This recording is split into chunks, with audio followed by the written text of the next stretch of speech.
Hariom, Dr. Malar. I will join your YouTube channel because my grandkids are on. They may just, disturb Okay. me. Thank Yeah. you. Okay.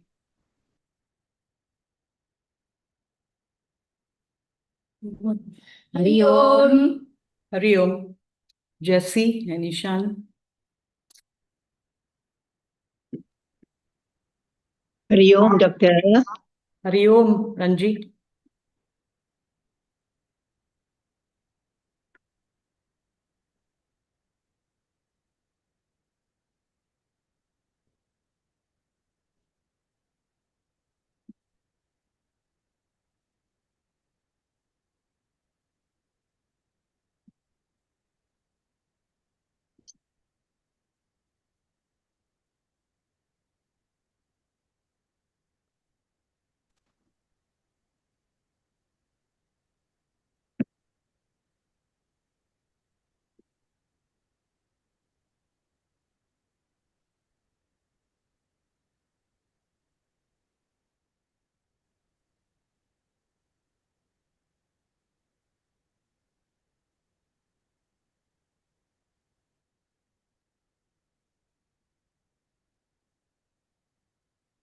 Doctor, is there any books that we can get for this?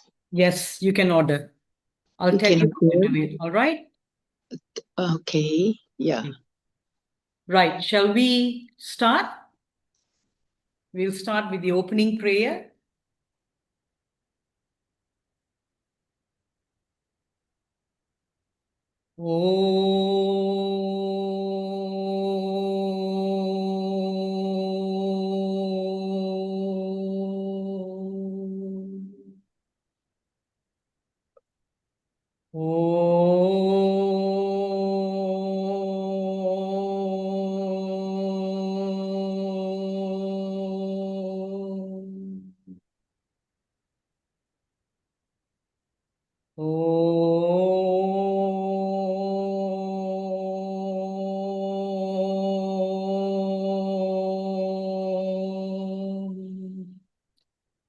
Om Shri Ganeshaya Namaha. Om Shri Saraswatyai Namaha. Om Shri Gurupyo Namaha. Shruti Smriti Purananam Alayam Karunalayam Namami Bhagavad Pada Shankaram Loka Shankaram Samasta Jana Kalyani Niratam Karunamayam Namami Chinmayam Devam Sadgurum Brahma Vitvaram Mokam Karoti Vachalam Pangum Langayate Girim Yat Kripatamaham Vande Paramanandamadavam Paramanandamadavam Om Sahana Bhavatu Sahanau Bhunaktu Sahaviryam Karavavakai Tejasvinavaditamastu ma Vidvishavahai. Om Shanti Shanti Shanti. Hari Om. Welcome to the first lesson of Upadesa Sara. 8th June 2026. All right, so let's do the invocation. So how we'll do the invocation is, I will chant a line and you can chant on your own, okay? And after that, I'll break up the line. There are 4 lines, 4 pathas. I'll break it up into 2 parts and then I'll repeat the whole thing, okay? Anyway, so this is an invocation that we will chant every day, all right? Or every time we meet. Okay, have you got your invocations with you? Antaryascha bahirvidutatimiram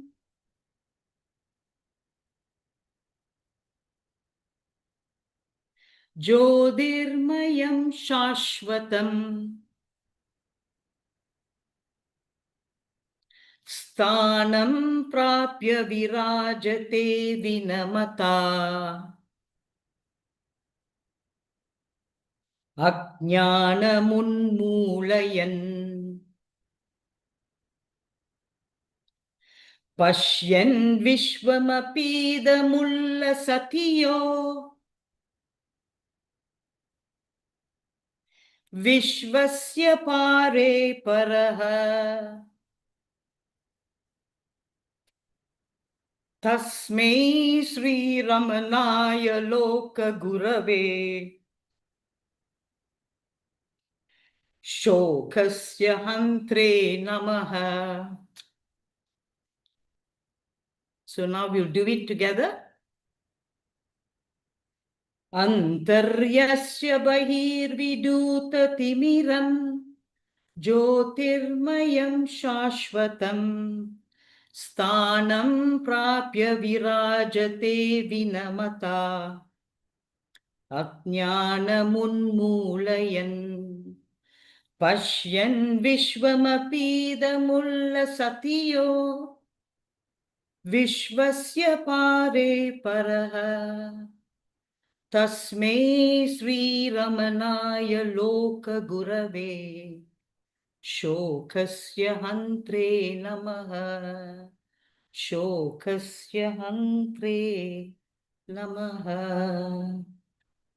I'll just spend a few minutes explaining the verse to you. This beautiful Sanskrit verse is from the Sri Ramana Dhyanam. It's composed by the great scholar and poet Kavya Kanta Ganapati Muni. All right. And it's always recited as an invocation in praise of Bhagwan Sri Ramana Maharishi. Okay. So we'll chant this before the start of every lesson. All right. Dr. Now, Malal, there are some people waiting, I think, to be accepted. Let me okay. Thank you. All right. Okay, so let's look at the verse and what it means. It's good for us to know what's the meaning. Yeah, what's the meaning? So that when you chant it, so how these invocations work is like this, yeah? So when you chant it, you know the verse, okay? And you can contemplate on the verse. That's the idea, right? So you're not just blindly chanting it. Number 1, you're chanting, knowing what it means. Number 2, you contemplate on the verse, yeah, contemplate on the verse every day. And, after some time, the verse sort of repeats itself automatically as you go about the day. And sometimes even, in the middle of the night, it comes to you, all right? So it's a very powerful invocation to Bhagwan Sri Ramana Maharishi, okay? Today, I'll also share with you the stories of his 3 devotees, yeah, his ardent devotees. But before that, Antar Yascha, yeah, Antar is within us, internally, yeah. Yascha comes from 2 words, Yah meaning who, Cha. When you see the Cha means and. So Yascha means he who, yeah. Bahir is outside or external, right? Viduta is to remove, yeah, to remove away, to drive away. Drive away. Okay. Drive away what? Timiram. What is timiram? Our sorrow, our darkness, our gloom. All right. So basically, antaryascha, what it means is he who dispelled darkness both within and without. Yeah. Referring to Bhagwan Sri Ramana Maharishi and how he eradicates internal ignorance, our ignorance, and external illusions. Yeah, when we say this world is real, okay, external illusions. Yeah, Jyotirmayam Shashwatam. Jyotirmayam is consciousness. Shashwatam, eternal consciousness. So he shines, yeah, he shines in that supreme, yeah. You will know that Bhagwan Sri Ramana Maharishi is Lord Shiva himself who has come down to give us this message about Atma Vichara, who am I, Nanyar, that I, who am I, that, who is that I, yeah? So his teachings are very unique, as you will see, okay? So Jyotir Mayam Shashvata means he shines in that supreme. Sthanam prapya virajate vinamata. Sthanam is that abode, yeah, resting place. Prapya, attained, having attained, yeah. Virajate, he shines. Vinamata, bow, yeah, how we bow. Ajnanam, yeah, Ajnanamunmulayan. Okay. Ajnanam is our ignorance. Unmulaya, eradicating or uprooting. So what it means is Bhagwan Sri Ramana Maharishi uproots the ignorance of those who bow to him. He uproots the ignorance of those who bow to him. After having attained that eternal abode, which is consciousness, cessation of ignorance, both inside and outside, he shines. Okay, that's what it means. All right. Moving on. Pasyan Vishwamapida Satiyo. Pasyan is to see. Vishwam, the world. Api also, or even. Idam, this. Sati shines. Yo, again, yaha, he who. He who shines as the supreme beyond the universe. Okay.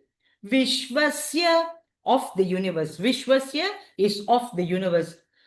Pare paraha, higher than, beyond the universe. Okay. So he who shines as that supreme Bhagavan beyond the universe. Okay. Tasmai Sri Ramanaya. Yeah. Tasmai Sri Ramanaya, to that Sri Ramana, yeah. Loka Gurave. Loka Gurave is God of the world, Loka, yeah. Shokasya, Shoka, sorrow. Hantre, destroyer. Namaha, salutations. I offer my salutations to the destroyer of sorrow, that Bhagwan Sri Ramana. Okay. Salutations to the Guru of the world and the destroyer of sorrow.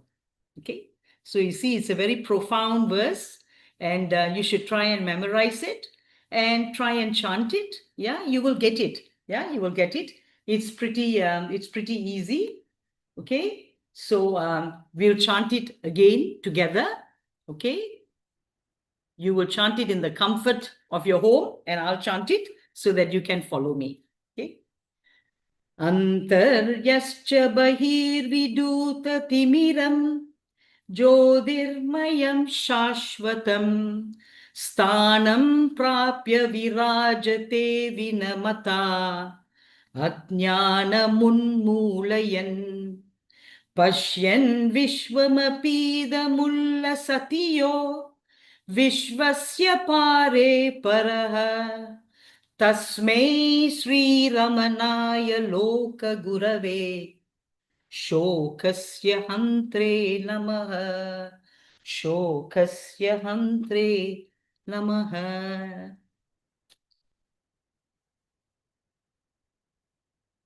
To study Bhagwan Ramana Maharishi, a Mahatma, yeah. A Mahatma is the very proof of the validity of Shastra. Yeah. A Mahatma becomes the support for the Shastra. But Bhagavan did not study the Shastra. Okay. Bhagavan's ways of teaching were very unique. Okay. So for us to understand Bhagavan better, let us look at his life story a little bit. Okay. So when you understand his life story, you will understand him better. Yeah. Now, his teachings, Bhagavan Ramana Maharishi's teachings, did not emerge from an academic study or a philosophical debate. Yeah. His teachings arose from his direct realization with the truth. Okay. A little bit about his early life. Bhagavan Ramana was born as Venkataraman Iyer on December 30th, 1879 in Tiruchuli, a small town in Tamil Nadu. All right. His parents were Sundaram Iyer and Alagamal. As a child, Ramana was not really known as a spiritual prodigy. Yeah. In fact, he was intelligent, but he had no interest in formal studies. Okay. He was physically strong. He was athletic. He loved going out with his friends. He loved swimming. He loved wrestling, and he loved to play games. Okay. And he had this extraordinary ability to sleep in great deep sleep. So it is said that friends and his family members will try and go and wake him up, and they found that it was almost impossible to wake him up. Yeah. So nothing in his early childhood actually indicated that he will one day become a great Mahatma. Yeah. So when did this first stirring happen in Bhagwan? Yeah. Around the age of 16, yeah, he had relatives in Madurai. While living with relatives in Madurai, he heard the word Arunachala, right? For the first time, he heard the word Arunachala in a very meaningful way. And that sort of stirred something in him. So he asked them, where's Arunachala? And they said, oh, what is Arunachala? They said it's a sacred hill and temple in Tiruvannamalai. Okay. And that name struck him deeply. Yeah. And later on, he said that hearing that word Arunachala awakened a very mysterious spiritual attraction within him, and he couldn't understand why. Okay. And around that time, he was actually reading the Periya Puranam. If you know, the Periya Puranam is on the 63 Saivite saints. Yeah. And he was reading about them, that book, right? He was attracted to the Periya Puranam, and he was getting into Lord Shiva. Yeah. All right. Now, the pivotal event in his life happened around July or August 1896, when he was about 16. Yeah. So one day he was alone upstairs in his uncle's house in Madurai, and he was suddenly overwhelmed by this intense fear of death, like, I am going to die. Yeah. He was not ill. There was no external cause. The fear just arose abruptly within him, and he had with a great force. So instead of seeking help, he turned inwards and he began to investigate. Yeah.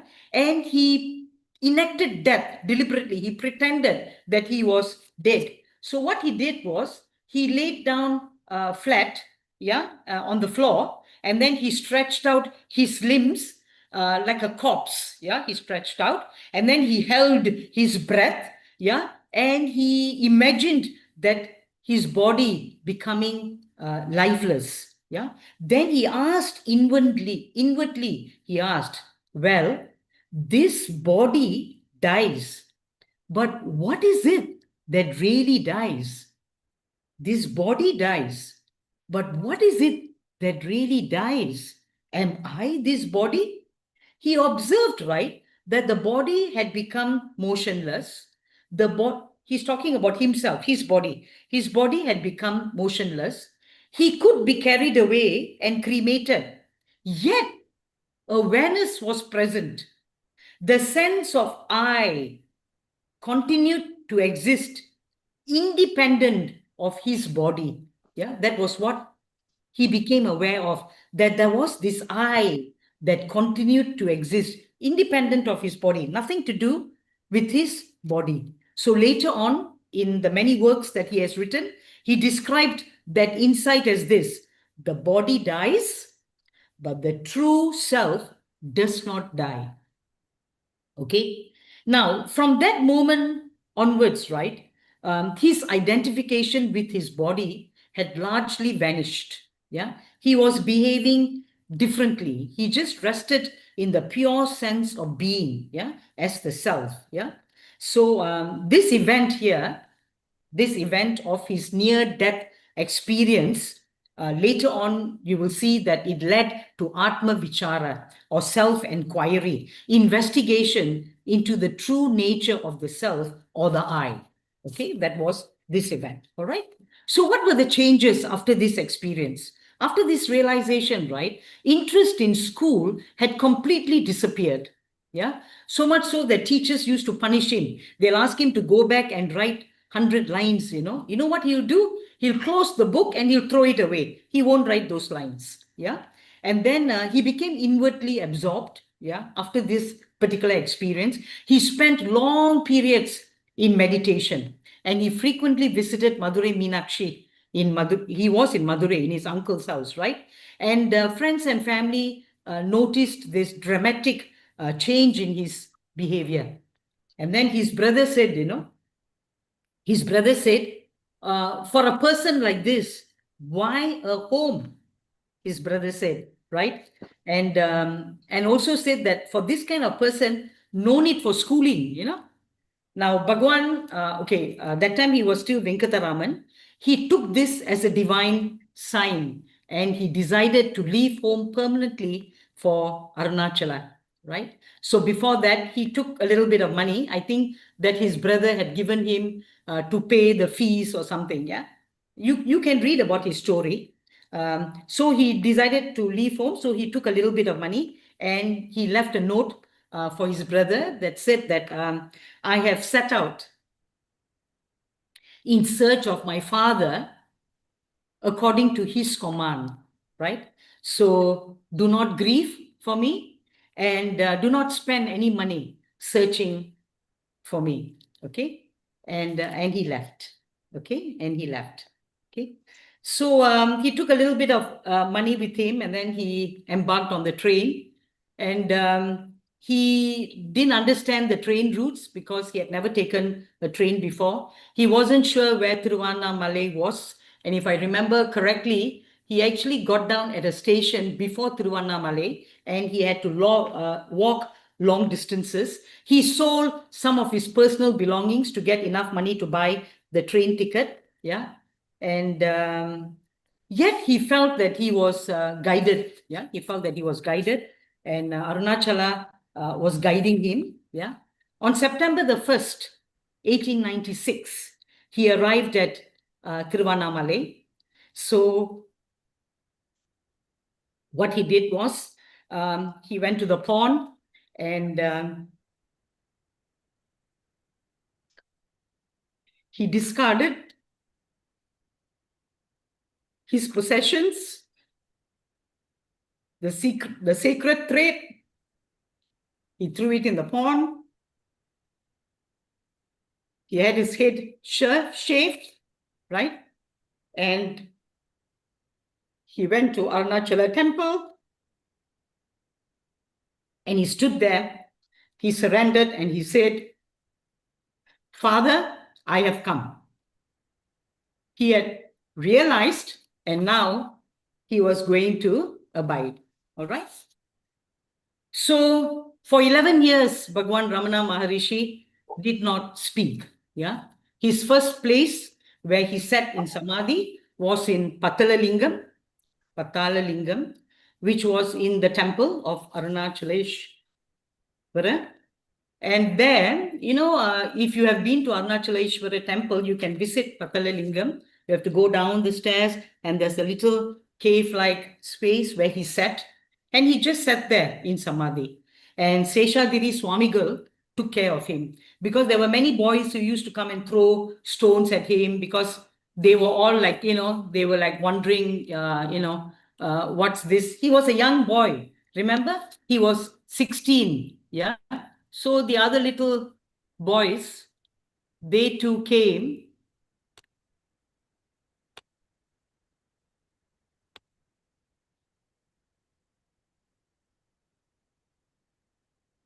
Can you all see me? And you can hear me? Okay. So don't forget, he was 16 years old.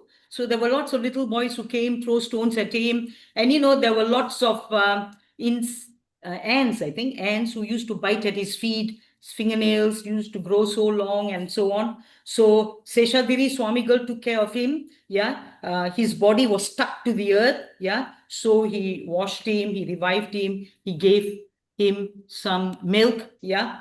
And so on. So like that, he went to different places, all in complete silence for 11 years. And then there was this great Muni, Kavyakanta Ganapati, Kavyakanta Ganapati Muni, who came to Tiruvannamalai, and he said that I've heard about Balaswami. That time they used to call him Balaswami. Bala because small, he was still a small boy. Of course, at that time he was 27? Yeah. And Kavyakanta Ganapati Muni had studied in Kashi. He studied Vedanta in Kasi. He was a renowned scholar. He was a poet. Yeah. And he came to see Bhagwan, and he prostrated to Bhagwan, and he told Bhagwan this: Bhagwan, I have read all that is to be read. Japa and puja I have done to my heart's content. Yeah. Please enlighten me about the nature of tapas, austerity, tapas. Yeah. Bhagwan, remember, had not spoken for 11 years. Yeah. But when Kavyakanta Ganapati Muni asked Bhagwan this question, Bhagwan looked at him and spoke after 11 years. Yeah. The all-compassionate Bhagwan Ramana Maharishi, who is Lord Shiva himself, so compassionate, he spoke for you, for me, for all of us. And that's why he broke his silence and he spoke for our benefit. Yeah. So what did he tell Kavyakanta Ganapati Muni? He said, if you watch where this notion of I springs from, the mind will be absorbed in that. That is tapas.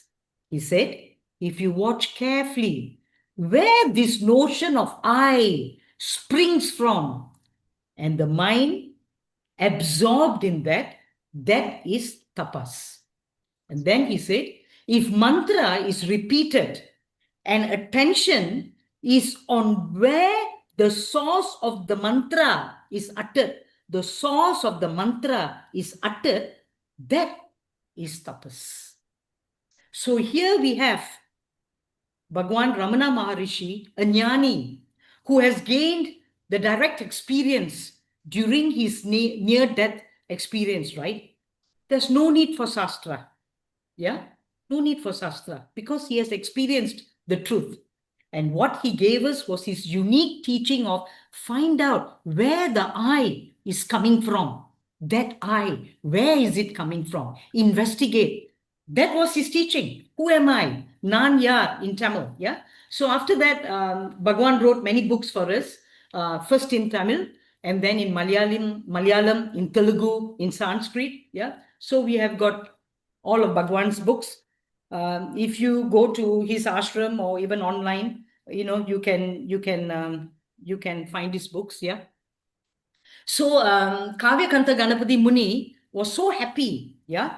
And he wanted to celebrate this event that he had finally found a guru that answered the question that he had deep down within him. So he composed the Uma Sahasram, which is 1,000 verses on Devi, okay, on Mother on Divine Mother Devi, right? And it was Kavya Kanta Ganapati Muni who gave Venkataraman Iyer the name Bhagawan Ramana Maharishi. And that is why Bhagwan is called Bhagwan Ramana Maharishi, because of this great scholar, Ganapati Muni. Why Maharishi? Because of his unique teachings. And what's so unique about his teaching? There's no step 1, do this, step 2, do this, Shravana, Manana, Nididhyasana, yeah, Samadhi. No step 1, step 2, step 3. Straight away, direct experience. After that, Samadhi. Okay, so that is why his teachings are very unique. Every teaching of his goes to self-inquiry or Atma Vichara. And he says, track the eye. Yeah, track the eye. So Bhagwan, he just applied it. He just tracked the eye and he attained. Yeah, he attained liberation. He said, connect to the source, connecting to the source. You see, this connecting to the source is a very unique teaching. Yeah, you would have realized by now, right? It's a very, very unique teaching. Yeah. So the world benefited so much because he opened his mouth for Ganapati Muni, and his compassion as a guru, yeah, was limitless. All right. So that was about Kavya Kanta Ganapati Muni. There was another, remember I said I'll just share the stories of 3 devotees to show you the bhakti they had for Bhagwan, and also to show you about Bhagwan himself, yeah, for you to understand Bhagwan Ramana himself, right? There was another devotee. He was Sri Jagadishwara Sastri. He lived from 1894 to 1983. Yeah, he again was a distinguished Sanskrit scholar and poet. Yeah, and he lived with Bhagwan for 4 decades, 40 years, and Bhagwan called him Jagadisha. Yeah, he became known as Jagadisha Sastri. Yeah. So this Jagadisha Sastri, right, this is a bit funny. He used to give a lot of big talks, great talks and everything. And what Bhagwan will go and do is, he will go and sit at the back of the room to listen to the talk. So all the other devotees will say, Bhagwan, why are you going and sitting and listening to this talk? You know all this, And Bhagwan will say, no, I just want to see what the Sastras are telling about me. Bhagwan will say that. And then Jagadish Sastri will say something, and Bhagwan will say, yes, correct. And then he will say something, yes, correct. So Kavyakanta Ganapati Muni, Jagadisha Sastri, later on I'll talk to you about Muruganar. They all looked at Bhagwan Ramana Maharishi as Lord Shiva himself. Yeah, Lord Shiva, who had come down as Ramana to give these teachings to us. Yeah, so he'll sit at the back and he'll say, yeah, correct. What he's saying is correct. Yeah, so that was a bit humorous, right? So Bhagwan Ramana Maharishi, he had mastered all the languages. Yeah, and like I said, his first 4 languages were, first he wrote in Tamil, and then he translated them into the Telugu, Malayalam, Sanskrit. Okay, and then he started translating Atma Bodha. Okay, Hastamalaka. Yeah, and then he wrote the Bhagavad Gita, not the whole 700 verses. He just took 47 verses. Yeah, and we have the Ramana Gita. Yeah. And then, of course, he wrote Upadesa Sara. He also wrote Ulladu Napadu, reality, Napadu, 40. Reality in 40 verses. Okay? And, right, so all that was going on. Okay? And then comes Muruganar. Okay? Muruganar, okay, so after Kavya Kanta Ganapati Muni and when Jagadisha Sastri came, after that, erudite scholars, great poets and all started visiting Mahatma. So it is said that all of them visited Bhagwan, and they all stayed there and started to serve him in many ways. Yeah, they started to serve him. They came just to visit him. Then, you know what, Bhagwan's style, right? He hardly speaks. Yeah. So when you sit in front of him, it said that they come with so many questions, some of them have got long list of questions that they want to ask Bhagwan. And they will just sit in front of Bhagwan. And when they sit in front of him and when they see him, just look at him, all their questions are answered. And then they have got no questions to ask. Yeah. And sometimes they come with such great sorrow and they just sit there, tears streaming down their eyes, and he has given them a solution to their sorrow. And that was Bhagwan Ramana. Till today, when you go to Ramana Maharishi's ashram, where he used to sit, there is a big photograph. Yeah. And even us, we will go with so many questions and all our problems and all that. And then you said, I'm going to ask Bhagwan today. That means I'm going to ask that photograph of Bhagwan today. And then you go there, you sit down and you just look at him. And then you got nothing to ask him, and many a time, everything is like nothing. Like, when you went there, it was such a big problem. And after you sit there, it's like, it's nothing. And sometimes you forget about it. Yeah. So that's the power of Bhagwan Ramana. Right. So then there's Muruganar, right? A great scholar and a poet. And he was composing a text. It's called Sri Ramana Sannidhi Murai. Okay. Sri Ramana Sannidhi Murai was actually paying homage to the presence of Bhagwan Ramana in Tamil, 1852 verses. Okay. So there he talks about Ramana as Lord Shiva. Yeah? Lord Shiva. Okay. And there were many incidents, right? And then there was one incident which he couldn't continue to write. Muruganar, he couldn't continue to write. He said, I'm not qualified to write this. Yeah. That story, I'm not qualified to write. And he said, the only person qualified to write this is Bhagwan Ramana himself. So he told Bhagwan Ramana, he said, Bhagwan, I think, this one, I need you to write this part, right? So Bhagwan, why he said, I need you to write? Because he considers Bhagwan to be Lord Shiva. That was the part where Lord Shiva gave Upadesa teaching to these tapasvis, ascetics in the Daruka forest who had gone astray. Yeah, I'll tell you the story in a bit, right? So that was the part where Lord Shiva is giving Upadesa to this group of tapasvis or ascetics who had gone astray because they were into karma yoga, karma kanda. They were into all kinds of actions and all kinds of pujas and jabas and all those things that they were doing. Their objective was for their own pleasure. Kamya karma. They were doing for their own pleasure. Yeah, they wanted supernatural powers. So they were doing karma kanda for their own pleasure, for their own temporal pursuits. They were doing it for themselves, right? So then Lord Shiva saw this and he says, oh, these poor guys, they were such great tapasvis in meditation, doing so many pujas, doing all the yagas and the yajnas and everything, and yet they are going astray. So I need to salvage them. I need to save them. And he comes to give them the Upadesa. The Upadesa that Lord Shiva gives the tapasvis is Upadesa Sara, 30 verses. Okay, I just wanted to show you where Upadesa Sara fits in. Yeah, it's when Muruganar was writing the Sri Ramana Sannidhi Murai. Yeah, and this part where Lord Shiva gives teaching to the tapasvis or the ascetics in the jungle, in the Taruka forest, he told Bhagwan Ramana to write it, So Bhagwan Ramana wrote that 30 verses, and that's the 30 verses that we are going to study, right?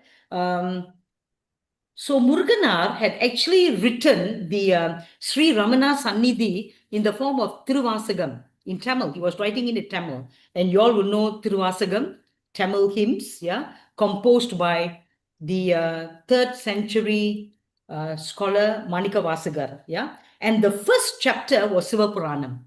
So to those of you who know Sivapuranam, it's the first chapter of the very first section of Tiruvasagam, yeah. So that was how he had styled his writings of Sannidhi Murai, okay. Now, so what was going on with this tapasvis? Yeah. Now, these tapasvis, right? The ascetics, right? They had become very powerful. Yeah. Why had they become very powerful? Because they were performing all these yagas and all these yajnas and all the pujas and all the jabas. Yeah, everything is karma kanda, and they were doing all this for their own benefit. I told you, right? Kamya karma, all for their own benefit, right? And because of that, they had become arrogant. Yeah, they were following the school of Purva Mimamsa. So, what is Purva Mimamsa? You know, there are 6 schools of philosophy. In Hindu philosophy, there are 6 schools. You have the Jnana school, Nyaya school. Yeah, Nyaya school is about logic. Yeah, logic. And then you have Vaisheshika, you have Sankhya, you have Yoga, you have Purva Mimamsa and Uttara Mimamsa. Uttara Mimamsa is Advaita Vedanta. That's the school we belong to. Yeah, Adi Sankara's Charya's Parambara is Advaita Vedanta, and that's Uttara Mimamsa. In Purva Mimamsa, they believe that karma leads to action. You perform karma, you get the results. No need for God. Okay, so that was their understanding. Yeah, that all you had to do was to perform all these spiritual yagas and stuff, and you can get whatever it is that you want, right? So when Lord Shiva saw this, he said, oh my God, if they go on this direction, they will never attain liberation. Yeah, they could go to heaven, but they will never attain liberation. But what was happening to the ascetics was they were becoming very arrogant because of all their supernatural powers. So Lord Shiva said that I have to do something. I need to come down and correct this. Yeah. So what he did was Lord Shiva came down as a very as a mendicant, as a very handsome. Oh, another thing is these ascetics' wives, they too became arrogant because of that supernatural powers that their husbands had, the tapasvis had. They too had, they too also had power, so they also were becoming very arrogant, right? Because these tapasvis had mastered everything, isn't it? Yeah. So now Lord Shiva said, oh, poor thing, so let me save these guys, they can't be going in this direction. So he came down as a very handsome mendicant, right? And then when he came down as a mendicant, Lord Vishnu also decided to come down as a Mohini. See, Lord Shiva is coming. So Vishnu thought, okay, I also will go, I'll see where Shiva is going, I also will go. So Shiva came as a mendicant and Vishnu came as a Mohini. Okay. So when he came as a mendicant, handsome, good looking and all that, then the wives of the tapasvis started to follow the mendicant, who is Lord Shiva, right? So what the tapasvis did was they got angry. They performed yaga and all that, and they sent a tiger to kill the mendicant, who is Lord Shiva, not knowing that that's Lord Shiva. Lord Shiva just tore the tiger into pieces, and then they sent an elephant, yeah, and Lord Shiva just finished that elephant, yeah, and all that, right? So then the tapasvis, right? They said, we have exhausted all our supernatural powers and all our capabilities and all our capacity, and we can't think of anything else. And on the other side, their wives were going behind Mohini, who is Lord Vishnu. So they said, oh my God, this is not right. Okay. So they said that something is very different with this particular mendicant. Okay. So what they did was, and when they saw that their supernatural powers was not reaching the mendicant, who is Lord Shiva, yeah, their ego vanished and they just surrendered and they wept. Okay, so they cried.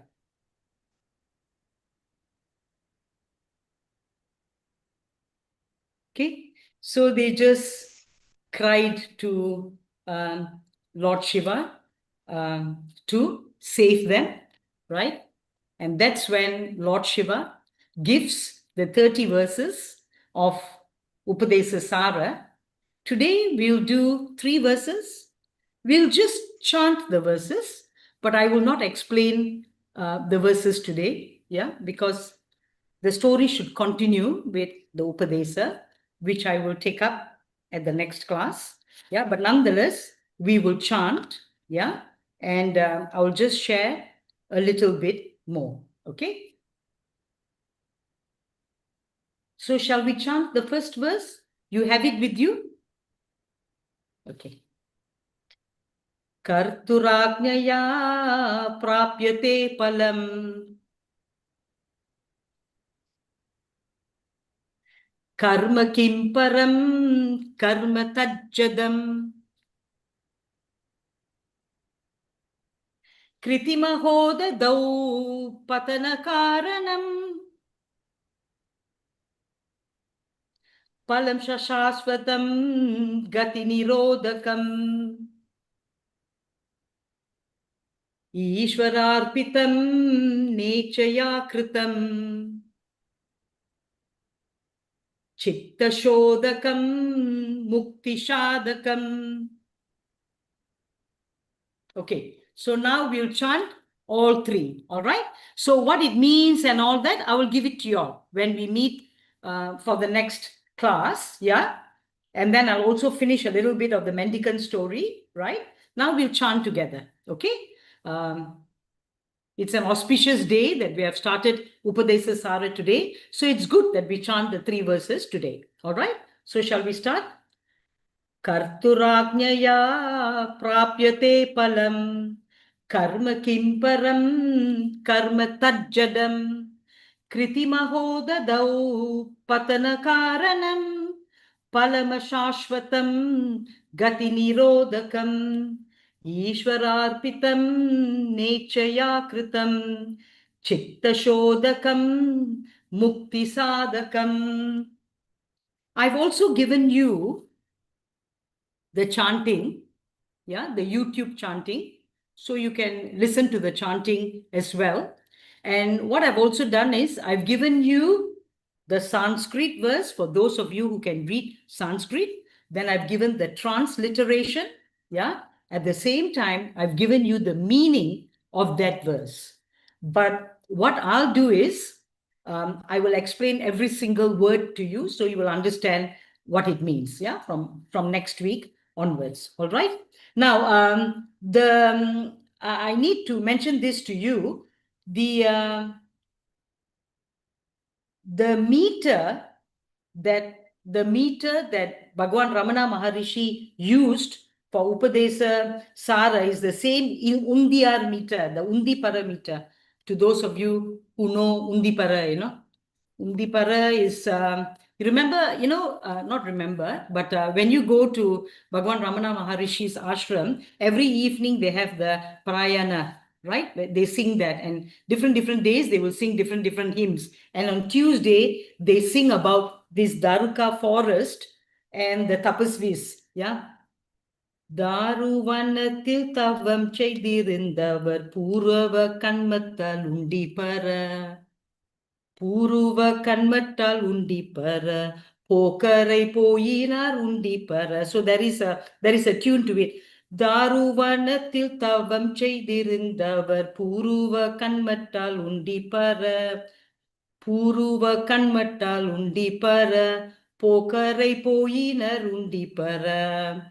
So the verse says, due to the effects of the past karma, the rishis, the ascetics, the tapasvis, performing austerities in the Daruka forest, they had gone astray. Why had they gone astray? Because they were seeking special powers and supernatural powers for themselves. So Lord Shiva comes down and gives them the Upadesa, which is Upadesa Sara. All right? Okay, now, so the text, Upadesa Sara, Upadesa means teaching, right? Upadesa teaching, Sara is essence. So Upadesa Sara means essence of the teaching, yeah? And did I tell you this Sanskrit verse is taken from Sri Ramana Chatwarimsat, yeah, 40 verses, okay, by Kavyakanta Ganapati Muni, all right? And in Upadesa Sara, right, we will get perfect clarity on the 4 parts. The 4 parts are Karma Yoga. We will start with Karma Yoga, and then we'll move to Bhakti Yoga. After that, we will go to Raja Yoga, yeah, and then we'll go to Jnana Yoga. And Jnana Yoga is in the form of Atma Vichara. So the Jnana Yoga that Bhagwan Ramana Maharishi teaches us is in the form of Jnana Yoga. Okay, right? Atma Vichara. Who am I? All right. And it's a very important foundational text. I know many of you here have done Sadhana Panchakam, which is a great first text. Upadesa Sara is also a foundational text. And you will see Karma Yoga, Bhakti Yoga, Raja Yoga, Dhyana Yoga, Bhakti, Raja Yoga or Dhyana Yoga, Jnana Yoga. You will see all these parts in the many Upanishads that you study and also in Bhagavad Gita. So once you finish Upadesa Sara, you will find understanding the 4 parts of yoga more easy, better understood when you do your Upanishads and your Bhagavad Gita. All right. So I'll stop the text here for today. And I have got some announcements, but before that, let's do the closing prayer, which I've also given you. I just want you to memorize, if you can, the invocation for next week, okay? And after the opening prayers, don't go away. There are some announcements, yeah? I'll finish before 9, but just stay back for the announcements, all right? Okay?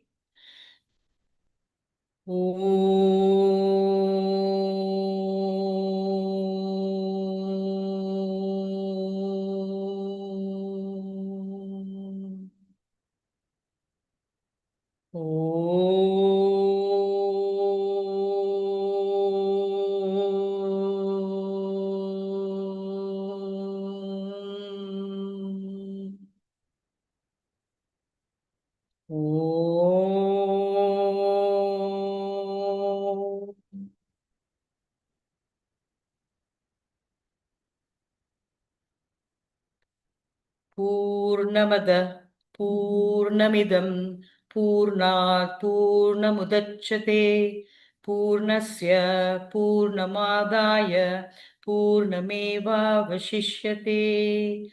Om Shanti Shanti Shanti. Hari Om Sri Gurupyo Namaha. Hari Om. Thank you very much.